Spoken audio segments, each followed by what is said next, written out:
Hi, everyone. Welcome back to the Dating After Divorce podcast. Happy new 2023. This is the first podcast episode of the year. And I have the pleasure of sharing this episode with my coach friend and colleague, Kimberly Jarman. Is that how you pronounce your name? Yep, you nailed it. I was like, wait a second. Sometimes J's pronounced differently. And you are a mindset coach for women who are struggling to live out their purpose. That is amazing. Please tell us a little bit about yourself and how you came to that work, who you help, and kind of like what your clients come to you with. Yeah. I think a lot of us coaches, we came to the work because that was the work that we needed. I was one of those people that did all the things. Like, you were supposed to go to college. My degrees are in counseling. So you had to go get your master's. And then I went and got the 8-to-5 job and I got married and I was like, I really hate my life. And in my 30s, I was just like, this is it. Like, this is what the rest of my life is going to look like. No, I'm not available for this. And so there was lots of like trauma with spiritual bypassing and therapy in there. And eventually I came to a place where I was like, you know what? No one's going to save me. Yeah. No one's going to change my life. No deity for me is going to save me. If I want a different life, it's all on me. And so I knew I could be successful.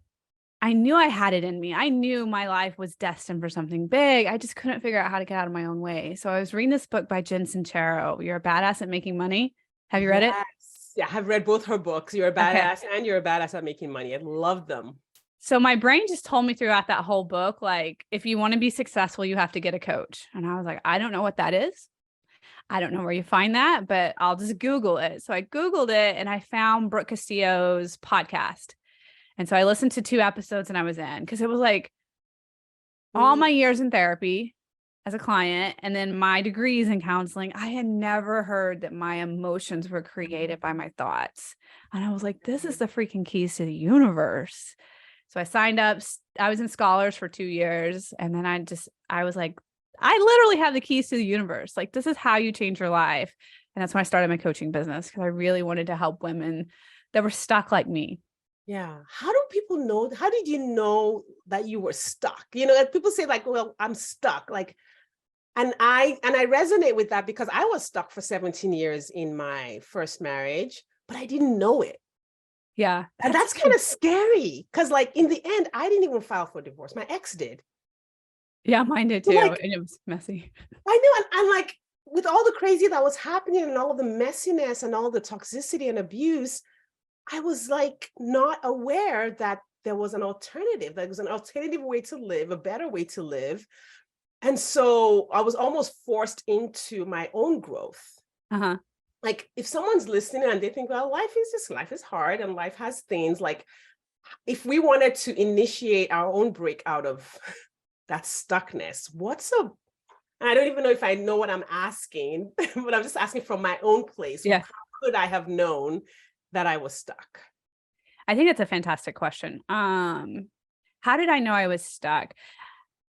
Because I kept trying to switch circumstances, right? Like moving states, changing jobs, right? And I kept revisiting the same feelings of like, I'm not satisfied. Like, I'm not happy. Like, there has to be more to life than this. Yeah. You know, I have one life and like, this is not what I want it to be. And no matter what I did, no matter what books I read, no matter what, I just kept coming back to that same emotion and feeling. Yeah. It sounds like you had an expectation that you would experience like aliveness or joy, and you recognize that you weren't experiencing it. I mean, I didn't even have that high a bar. My bar was just like, I just want to be happy. Yeah. Like, I was not able to really access happiness on a daily basis. How did you feel on a daily basis? Like, what was your predominant emotion?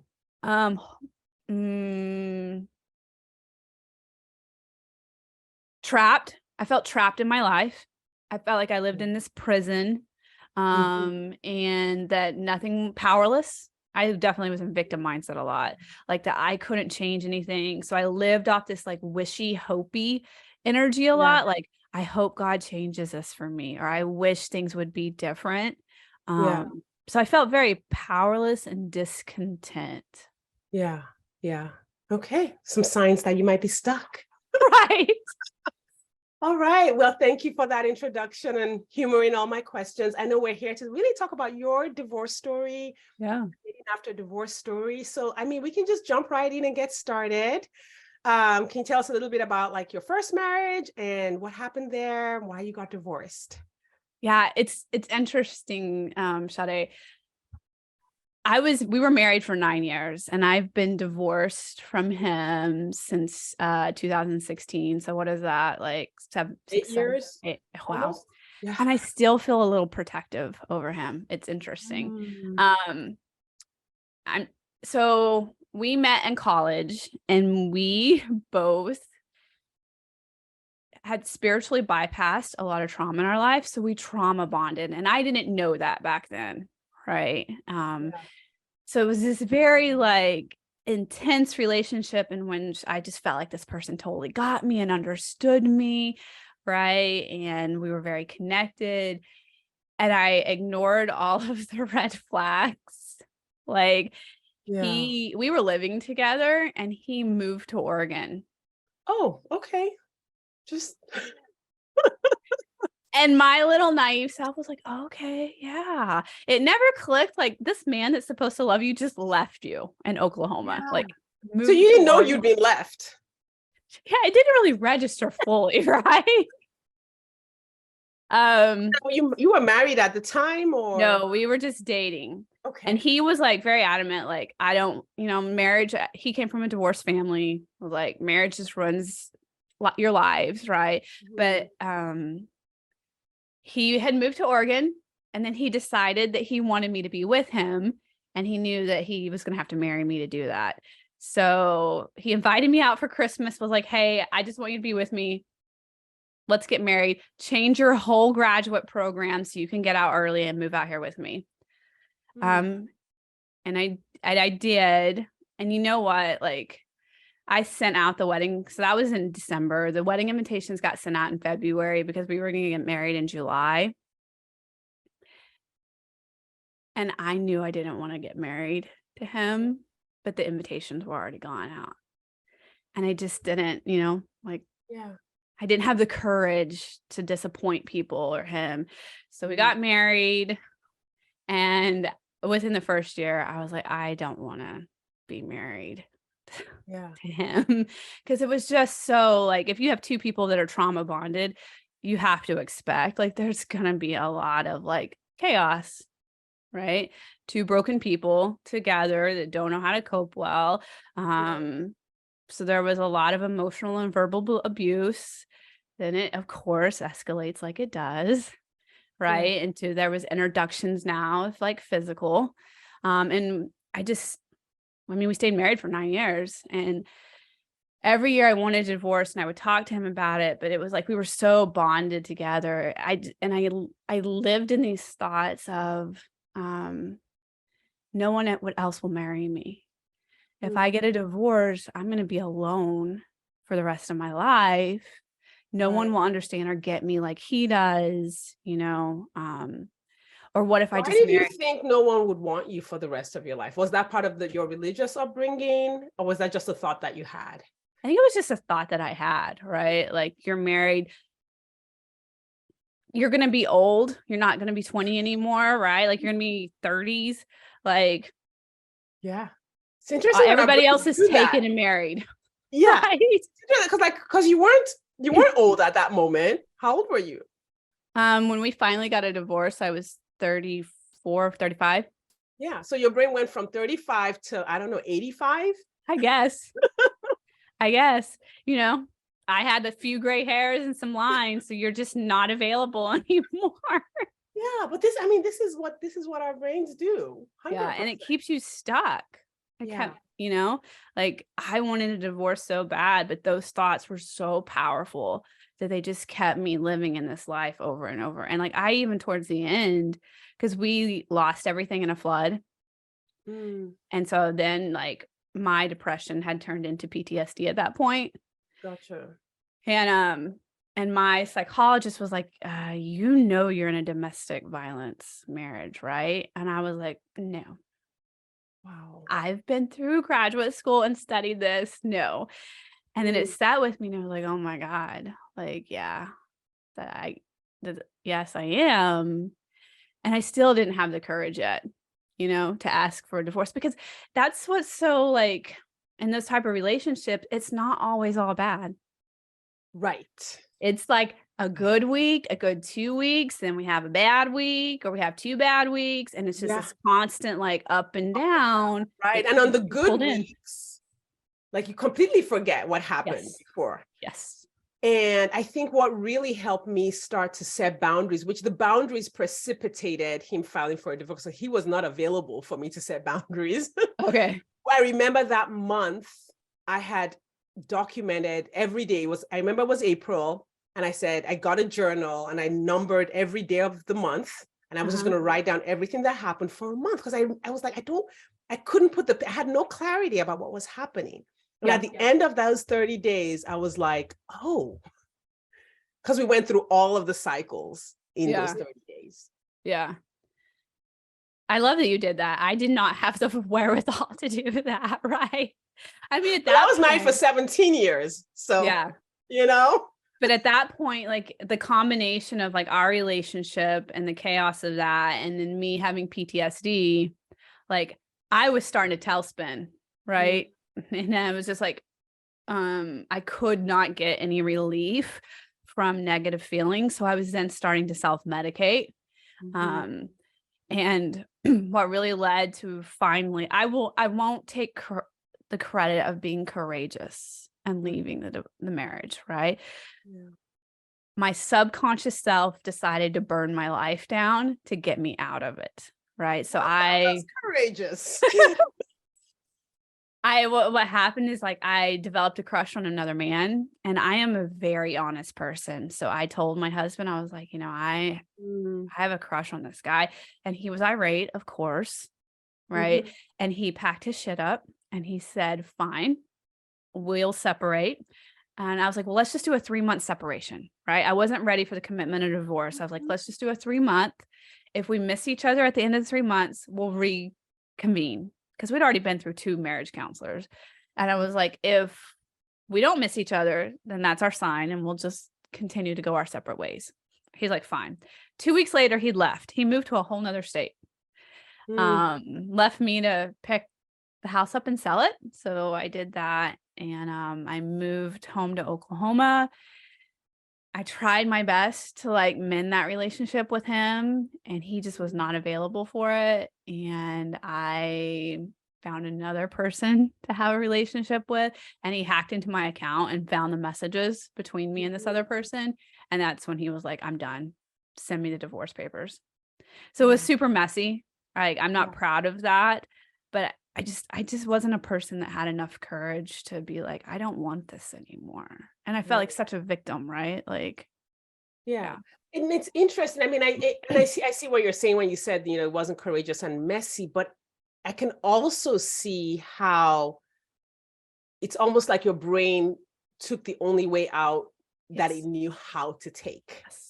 Yes. Like, this is the only way I know to take out. And I mean, of course, if someone had sat in front of you and said, here are your 10 options, and all of them are available for you, and all of them are okay, and here's permission, of course. Yeah. But, when you don't have that, Right. you're relying on whatever emotional maturity you have to make Yep. those choices. So in its Yep. own way, it was still courageous. Yeah. That's my professional opinion. Thank you. Yeah. So that's how we ended up getting a divorce. And it's really interesting. Like, I understand, like my whole thing is I didn't want to hurt him, and like I ended up hurting him in the worst ways possible, but we still maintained a bond in a relationship. Mhm. Like we were still friends up to 5 years past our divorce. Yeah. Yeah. I mean, I think not every story has the ex as like this demon Yeah. person that you can't talk to. Like there are plenty of stories where it's amicable or people change or, things like that. But recognizing that, okay, this is not working. Yeah. It's still not working. Yeah. Yeah. Yeah. Awesome. So how about dating? How did that happen? I mean, obviously because I went from one relationship to the other to get out of another Which is relationship. interesting. So because it sounds bad, but I'm fascinated by the fact that you just kept finding these great men or these men. Oh, they're Whereas great. People are like, I can't find any men anywhere. You're like, I'm just lining them up. Yeah. Yeah. It's interesting. Like when you're not healthy and you don't have a lot of self-awareness, you keep repeating the same pattern. And I became aware of that. I was like, I am dating the same man. He just has a different face. Yeah. What Right. what were the patterns that they all shared? It's like that bad boy. I need to rescue him. If I just love him enough, right? He'll become healthy and then I've won and he'll love me and I'll be lovable, right? Emotionally unavailable, but also always trauma bonding, right? They've had really shitty things they have not dealt with. So we'll just bond over that together. Yeah. Yeah. So would they talk about their trauma with you and what they'd been through? Yeah. Yeah. I mean, I do think I'm a coach, right? Like I wasn't a coach back then, but I do have this ability to just connect with people and hold space, which makes them feel safe to allow to share that. And I'm also a very vulnerable person.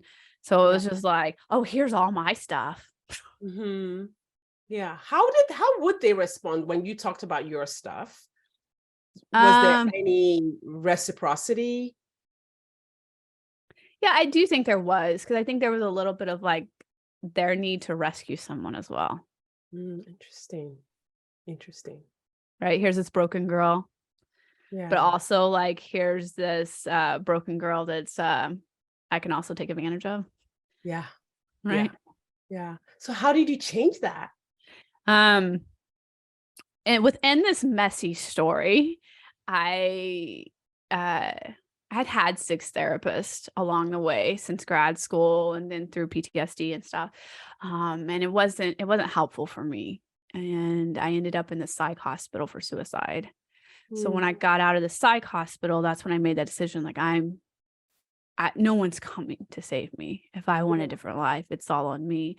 And I just started to take responsibility for my life. And I knew, you know what? I don't know how to do it differently, but I do know that if I date people that I am attracted to, I'm going to end up with the same thing over and over. So I'm just going to make myself date people that I am not attracted to and see if that works out better for me. Okay. How did it go? It went really well. So I lived with my parents and I was 35 and I was living with my parents and I had bought a business and I was running my business. And next door to my parents was this beautiful couple that like I would walk by their house with my dog and I would like dream about them being my in-laws because they were like the sweetest people. They had a garden with a greenhouse and I'm like, this is who I would want to be my in-laws. And I knew they had a son that was my age. I was like, yeah, I'll just take that one. Yeah. So my dog died and I just marched my happy butt up the driveway to his house. And I was like, my dog died and I'm tired of hanging out with my parents. Do you want to go on walks with me? And he was like, sure. Cause he's real shy. Right. Now and you said he wasn't attractive. I mean, he was handsome, right? But you know what I'm talking about, like that chemistry, or like when you're attracted to people and it's like, you know what I'm saying? Like that. I know it is. And we'll talk about chemistry. Yeah, we'll get to that. Because I was trying to say, like, was he like an ugly? No, he was handsome. It just was like he was that good boy, innocent, which was not attracted to. Yeah. And like, so we would go on walks and it was so uncomfortable for me. I it's not that I didn't enjoy being around him, but I just wanted to crawl out of my skin because I constantly felt like a bad person and not enough, not lovable, like I'm less than him, like he's never been married before, he's never made poor choices, like I'm not worthy to be with him. And that man would just and I would be honest with him with that stuff, and he would just be like, "Yeah, I just love you anyways." And he would just still go on walks with me. And as much as I tried to push away, he would just lean in and just kind of be that rock. Yeah. Yeah. Wow. I love that so much. That like he your partner today? Yes, we've been married for 3 years now. We dated for 3 and then we've been married for 3 years. And here's what's funny about the story. So, from the first time we go for a walk, right? No, our first date. We walk maybe for like 3 weeks together and then he takes me on a date. 13 days after our first date, he's like, "I love you." And I was like, "Oh, thank you very much. Good That's night." nice to know. And I sat him down the next day and I was like, I think that was in October. And I was like, "That's how you feel? Fantastic. But you better not ask me to marry you come Christmas." Like, and so then he just waited 2.5 years later to ask me to marry him. At that point, he was like, I'm gonna make sure she's really ready. Yes. Yeah, I love that. Yeah, let's talk about the chemistry and attraction because this comes up so much in my coaching practice when I'm talking to women about dating. For a lot of us who are in those intense, chaotic relationships, I think, and I'm sure you know this, we mistake the infatuation, the anxiety, the intensity, even the pressure that a narcissist uses to love bomb you for attraction. Yes. Yeah. And it sounds like that's what you had experienced in your earlier relationships. Yeah. I came from a family system that that was also chaotic, right? Mhm. And so my first husband, I basically married one of my parents. Mm. It's comfortable, it was safe. Like I know this. The devil I know is safer than the devil I don't know. Yeah. Yeah. And I didn't know, like I did. I was mistaking all that for like love, I guess. Yeah. Well, because love that you experienced as a child came in that package. Yeah. The love you observed came in that package. So of course your brain is like, yeah, this is love. Yeah. And we also see some of that on TV, movies. It's a little better now, but I definitely remember growing up reading romance novels or like all the like Barbara Cartland. These are like some British novels, Mills and Boons, Harlequins. The man was always dark, moody, wealthy, a jerk. Yeah. The girl was always vulnerable and poor. And then there would be like we were just programmed with that. Yeah. And so of course we think that's chemistry. We think that that's attraction. And I have an episode where I've talked about chemistry and attraction. And I also make sure like I teach my clients how to identify what it really looks like for them. But I want to ask you, are you attracted to your husband? Yeah. Yeah. I mean, how is it different from what you thought was attraction? Right. I've heard someone describe it like this before. Like before, like it was with my first husband, it was kind of indescribable. It was like exciting, right? And like just this deep feeling of connection. With my husband now, like it just feels like a partnership and like it's very calm and it's not like emotionally like highly charged. Yes. Yeah. And sometimes there are moments of high emotional charge, but it's not this constant. Yes. Yes. Like when you look at the graph, it's not spikes and those spikes are happening in rapid succession. It's you have this amazing calm. I love that you used the word calm, peaceful.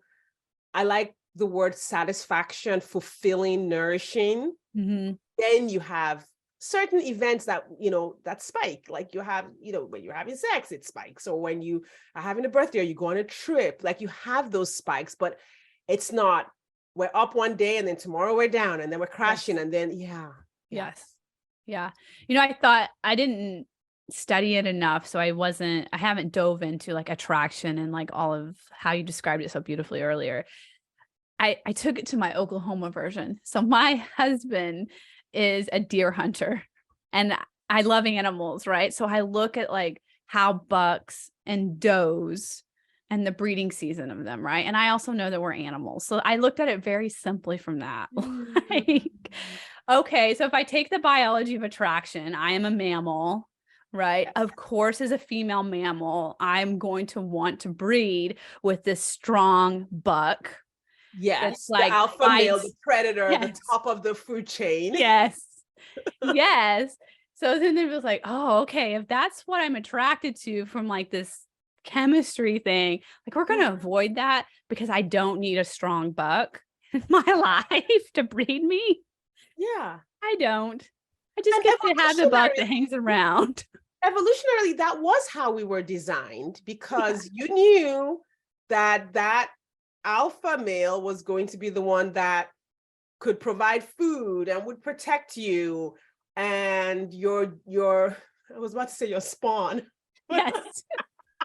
My offspring would Your be offspring survival. would be survivors. Yes. And so we are designed that way biologically. However, in 2023, we don't need any of that anymore. No. We live in a world that's basically safe. There's plenty of food. We're not looking, there's medical care, like all of that, all of those other biological needs are taken away. So now we choose partners for satisfaction. Yeah. For nourishment, for partnership, like you said, for compatibility. Yes. For peace. Yes. And a lot of times women that are like me, I guess, would have been like, well, that's boring. Yeah. Right. And it's like, well, that's how like diving into like, it's not boring. It's just your brain is wired for this up and down thing going on. Right. And like, it doesn't serve you. Right. And what's interesting is that it seems boring, like we said, because we're programmed that way. But what they don't understand is that you actually don't have room for true adventure. The adventure and the interesting things in the relationship is the drama. Yes. Because I remember like just my growth as a human was so stunted in my first marriage. I remember my ex got mad when I've always loved personal development books, but he felt neglected when I would spend time reading. Oh. So there was no room for expansion or adventure or any of that because of the drama. Yeah. Really hard to expand your life, to create new friendships, to do new things when there's so much drama. Yeah. And what's interesting in that is like, so my ex was a college football coach. So they would go to work at 6 a.m. and not come home until 1 a.m. So I was by myself a lot, and if I wanted an adventure, I had to go do it with the dogs. At one point he told me he got the dog. I was like, well, come sit by me on the couch. He's like, I got you a dog for that. Like that was the mentality, right? But when we would take adventures together, right? It wasn't an adventure because we fought the whole time. Yeah. We go to a concert and fight over the parking space and be mad at each other the whole time at the concerts. We couldn't even enjoy any of that. Right. So the definition of boring, I think, for anyone who's worried that choosing a nourishing partner will be boring, is to say, what is my definition of boring? Like what really is, and what is my definition of exciting? Because I think sometimes we throw those words around and we're taking other people's meanings for that. And I think it really can be really good self-discovery. Yeah. I was going to ask you, so when you went up and introduced, I don't know if you introduced yourself that day, or if you did you know that like, I want something more? Or were you like just looking for a friend? Or were you like, I want to date this guy? Like, I wanted his parents to be my in-laws. Okay. You were like, I have mapped it all out. I'm all in. I'm manifesting this. Yes. Well, I knew he was responsible. I Mhm. knew that he was a good human, right? Very loving and So you had compassionate. met him before that day? My brother was like friends with him and his cousin. Got it. Got it. right? I knew he was a hard worker. I just knew he was like a good human. I love that. I love, and I love that you loved yourself enough to choose that. Like and I love that because sometimes I try to explain to my clients, like, no, no, no, you are the leader in your journey. You are going out and you are gifting yourself this nourishing, fulfilling, loving relationship. It's not just something that happens to you. Correct. Right. Yeah. No, it did not just happen. Like I sought it out, like Yeah. this is the kind of family I want to have as my in-laws. He's the type of person, like these qualities that I want as a partner. Right. So good.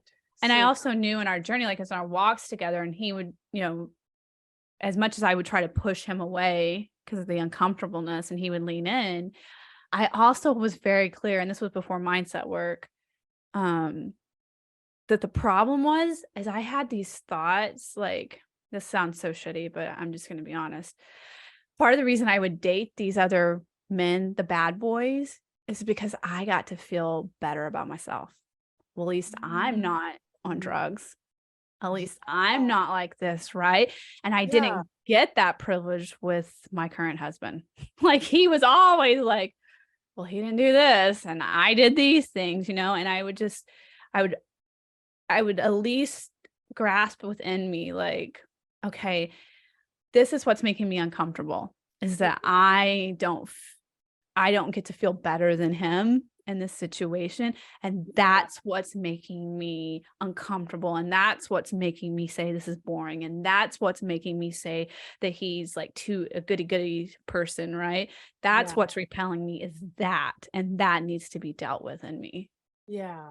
So how would you, if some for other women who are experiencing just that similar, looking for their value in their morality above other people, like, and that's affecting their dating journey or seeing themselves as the lower, like Yeah. I'm the one who's down here. And because I have worked with women who feel like, well, the guy I want wouldn't want me. I'm not good Yep. enough for the guy that I want. And they sabotage by then choosing men that are like not good for them at all. Kind of like similar to you, but sometimes Yeah. the particulars are different. Yeah. That up and down, someone's better than the other, and Yeah. like the value is in all these external situations. Like, and I'm sure you work with women on that. What does that look like? What does coming out of that thinking look like?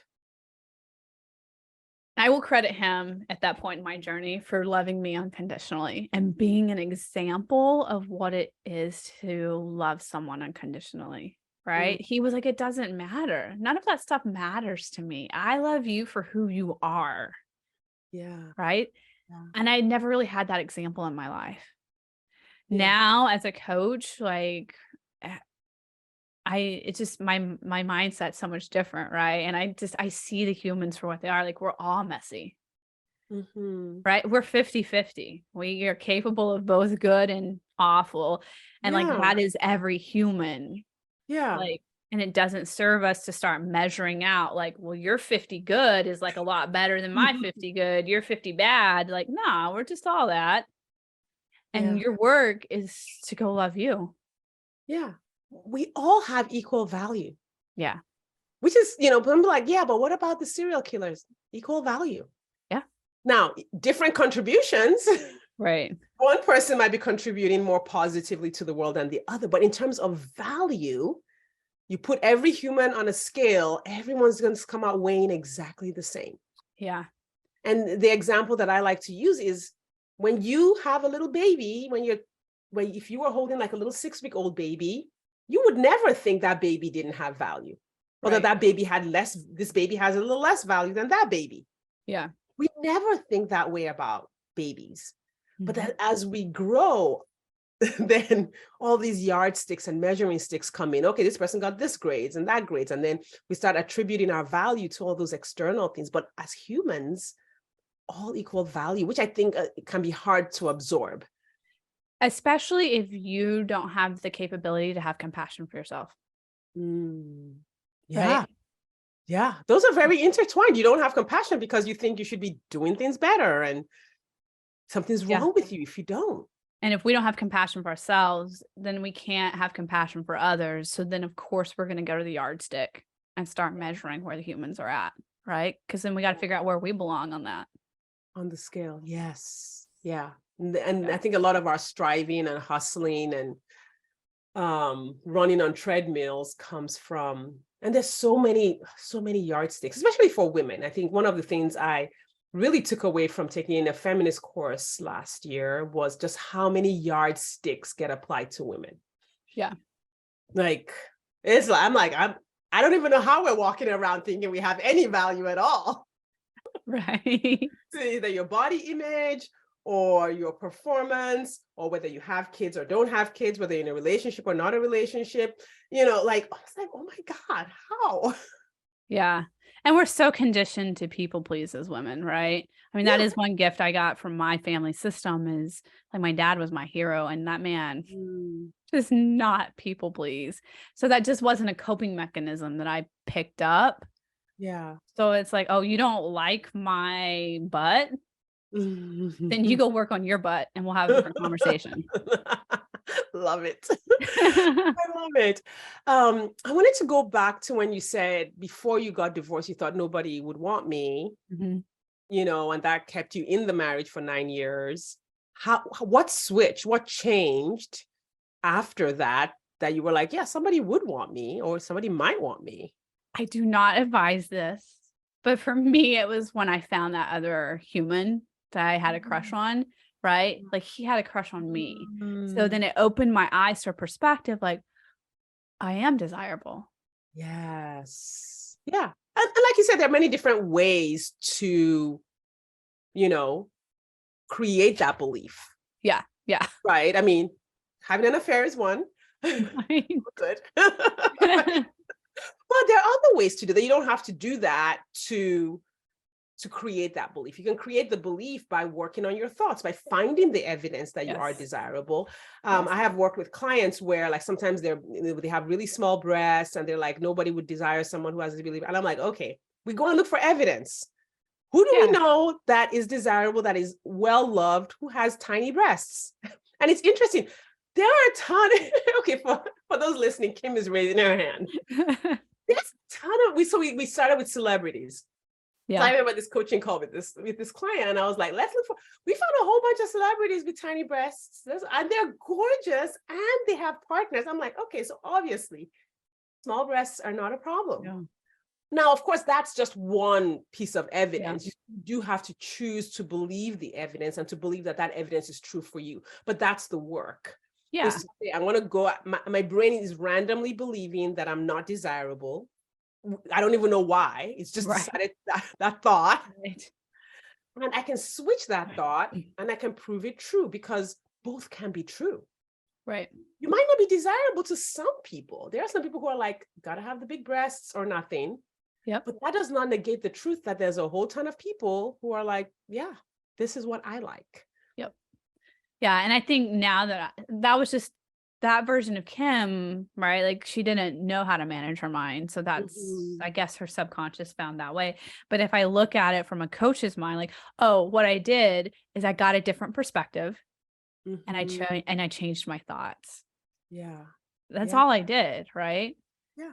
It's like, oh, I am desirable, new perspective. And then I started looking for evidence to validate those new beliefs. Yeah. Yeah. And I think that's where the choice is there's almost like that moment where you decide that that's true, that you have enough evidence that one person, saying you look amazing is enough to open to choose the belief that might be true and then to go find the evidence. And we can do this on purpose.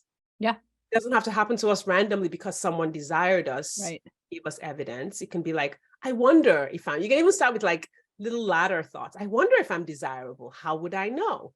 Yeah. Well, what is desirable? What is your definition of desire? There we go. Right? Let's start there. And then do you desire you? Do you think you're amazing? Do you think you're beautiful? Like all of those, I think, are parts of the work that can be done to change our thoughts, change perspective. So I'd like to ask just a little more about your coaching practice. Now, do you serve a particular demographic or is it just, women, people socialized as women? I coach women. I have coached men, but I primarily focus on women who are driven and that they want more for their lives, right? They want to be able to live in their full potential, but they just can't manage, they can't get out of their own way due to lack of self-confidence, or they just don't feel important. And that lack of importance causes them to be super driven to prove themselves. And then it creates a Yeah. lot of self-sabotaging. Yeah. Yeah. What kinds of like situations do they get into, like being driven, but also not believing that they can create those changes? I have a Just, perfect example for that. One of my clients, like I remember when we first started coaching, she's a banker and she was like in this dark office in a cubicle. And mm, she had like got her degree. She was a single mom. She got her degree. And she's like, I really would just like a promotion. I've been in this position for 15 years and I would really just like a promotion. I was like, wow. okay. So we started coaching. 6 weeks later, Wow. she had got a promotion to AVP.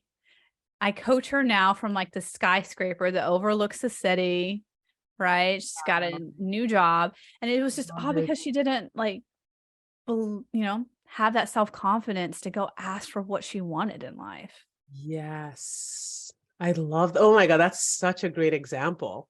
Yeah. That's because we get I mean, it's the same thing as being in that marriage where you're stuck or being stuck in not dating. It's like our brain kind of sometimes just closes off the possibilities because it doesn't believe that the possibilities are available.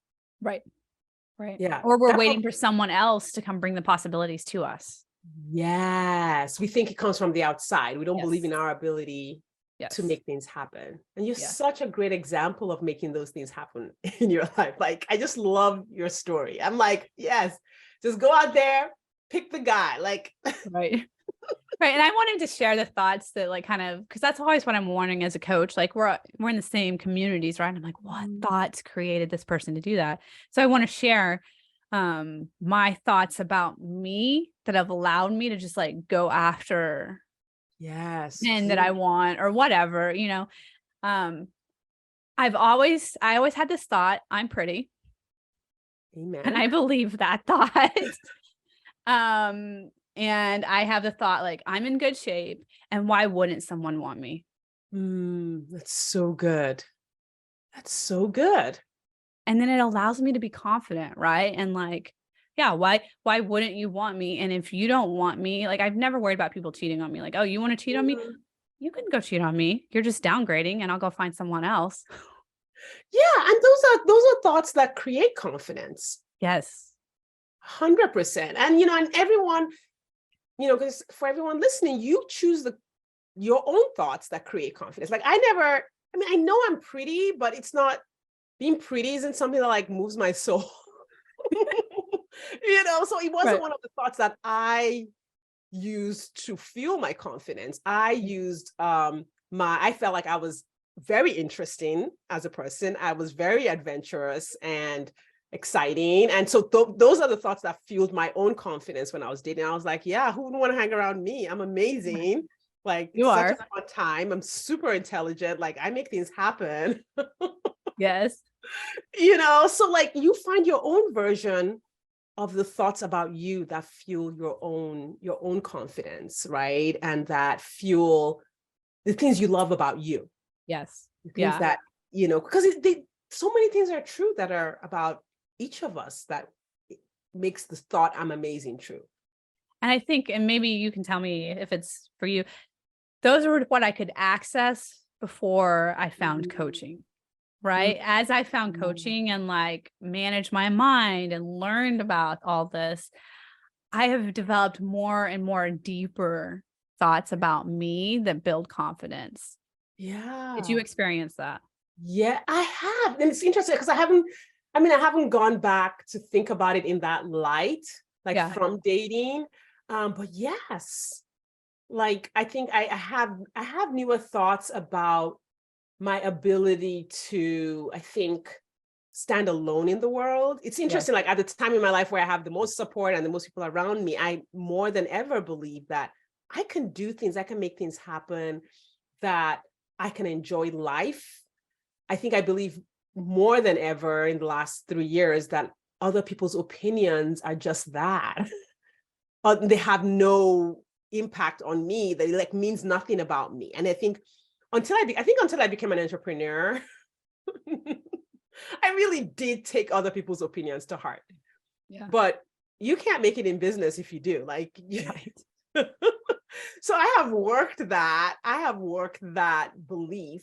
I think another one that I think I always believed that my people like me, but I didn't, and then my husband would like me and but I don't think I believed that I was likable. And I Okay. think that is a thought that I believe now. I'm like, I am likable. Like I'm great. Like I just, because what I would do was I would take the one person out of 100 that didn't like me, and I would like stew in Yes. whatever happened or whatever it was.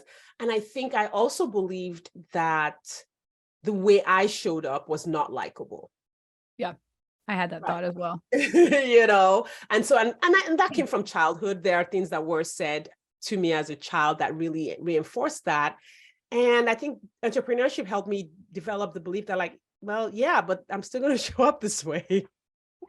First of all, it might be true that it's not likable to some people the way I show up, but I've come to see how I show up as a gift. Yes. Like it's a gift to the world. It is a gift to the people that I love for me to be how I am, who I am. Yeah. And to, as long as I am not using that to hurt others, it's my contribution to the world to be 100% me. Yes.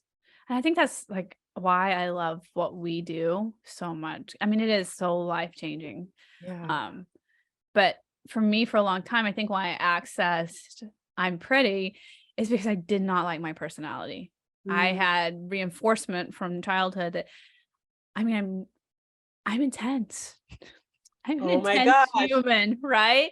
And I Yep. was told that all my life, like, you're so intense. That's why people don't like you. Your personality isn't enjoyable.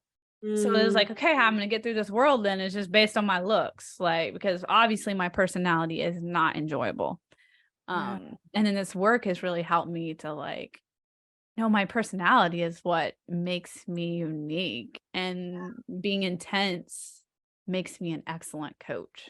Yes. And I believe that too. Like the people who are intense, which I don't know if that's my favorite word for it, because I think like sometimes gets used in a negative way, but I know what you're talking about because Yes. I have, but yeah, intense people, let's use that word. Like we make amazing contributions to the world.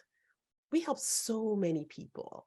Like we are world changers. Like, well, who wouldn't want to be that? Right. Right. Yeah. Oh my gosh, Kim, this has been such a great conversation. Like Yeah. I've enjoyed it so much. Thank you for Thank sharing you.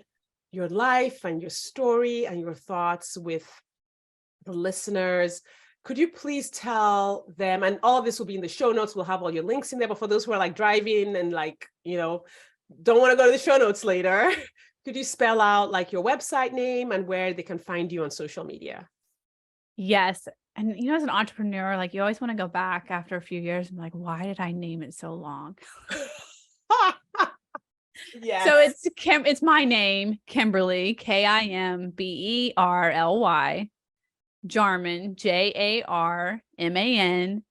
coaching, coaching.com. That would be my website. And all my social media handles are the same, Kimberly Jarman Coaching. So Instagram, TikTok, that's where you're going to find me hanging out most. Okay, well, see, but at least you made it consistent across the board. Like everywhere it's the same. So that helps. Kimberly Jarman Coaching, all one word, .com, and on all social media platforms. Yes. And so excuse me, all of those will be in the show notes. If Kimberly's story resonates with you, please reach out to her and tell her that you loved her story. And if you're interested in mindset coaching, or everything we talked about, all of the general mindset, getting what you want coaching, please reach out to Kimberly. She's an amazing human. So either way, I definitely encourage you to follow her and just keep following her coaching journey. Kimberly, thank you so much for blessing my audience today. I want to just thank everyone who's been listening today. We appreciate your time and attention. And let's do 2023. Yes. Let's create lots of things that we want in our life. Yes, 100%. All right. Thank you, Thank everyone. you. And we will see you next time.